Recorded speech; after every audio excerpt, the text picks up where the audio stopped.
भगवान कृष्ण के होश तब उड़ गए जब एक भक्त ने उनसे कहा, आज के बाद मैं आपसे कभी बात नहीं करूंगा। भक्त गुस्से में वहाँ से जाने लगा। अरे रुको, एक बार मेरी बात तो सुनो। मगर भक्त गुस्से में जाता रहा और उसने भगवान की एक भी बात नहीं सुनी। मगर क्यों?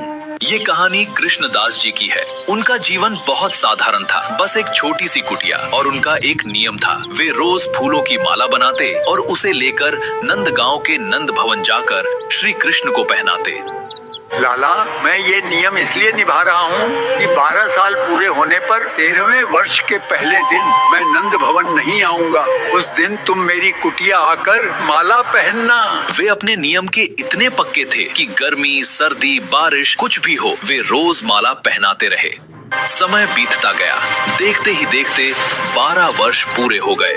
12वें वर्ष के अंतिम दिन वे माला लेकर नंद भवन पहुँचे। उन्होंने माला पहनाकर कहा, आज मेरी सेवा पूरी हो गई। कल 13वें वर्ष का पहला दिन है। उस दिन मैं नहीं आऊँगा, मैं मेरी कुटिया पर आना है। इतना कहकर वे लौट आए। अगले दिन कृष्णदास जी ने अपनी कुटिया को सजाया, विभिन्न प्रकार के पकवान बनाए, सुंदर फूलों की मालाएं बनाई। वे बड़ी उत्सुकता से कुटिया के बाहर प्रतीक्षा करने लगे। दोपहर बीत गई, शाम भी बीत गई, रात गहरी हो गई। 12 वर्षों तक मैंने बस बिना एक इच्छा नागा थी किए सेवा और की, वो भी पूरी कभी नहीं। कुछ नहीं मांगा। आज केवल एक ही इच्छा थी, मगर कन्हैया मेरी छोटी सी इच्छा पूरी करने भी नहीं आए। उन्होंने 56 भोग और माला समेटी, कुटिया को ताला लगाया और नंदगांव छोड़कर चल पड़े। रास्ते में गायों का एक बड़ा झुंड जा रहा था। तभी एक छोटा सा बालक आया। बाबा, अभी मत जाओ, गायें निकल जाने दो, नहीं तो वे चढ़ जाएंगी। कृष्णदास जी वहीं बैठ गए। कुछ देर बाद, बाबा, आपकी पोटली से बड़ी अच्छी सुगंध आ रही है, इसमें क्या है? 56 भोग है, एक माखन चोर के लिए बनाया था, पर अब उसे छोड़कर जा रहा हूँ। बाबा,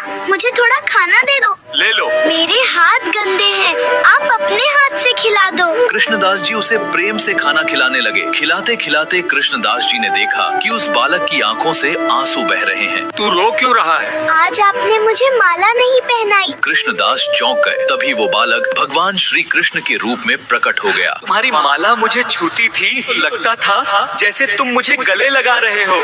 जल्दी से मुझे माला पहना दो। नहीं, मैं माला नहीं पहनाऊंगा।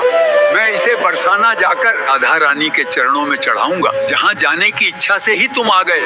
अगर मैं वहाँ रहूंगा तो तुम रोज आओगे। श्री कृष्ण उन्हें रोकने लगे, पर कृष्णदास जी नहीं रुके। वे बरसाना पहुँचे और राधा रानी के चरणों में माला चढ़ा दी। दर्शन करते ही उन्हें अनुभव हुआ कि राधा रानी में ही श्री कृष्ण है और श्री कृष्ण में ही राधा रानी है। तब उन्हें समझ आया कि राधा कृष्ण एक ही हैं। तो कमेंट्स में जय श्री राधे कृष्ण जरूर लिखें।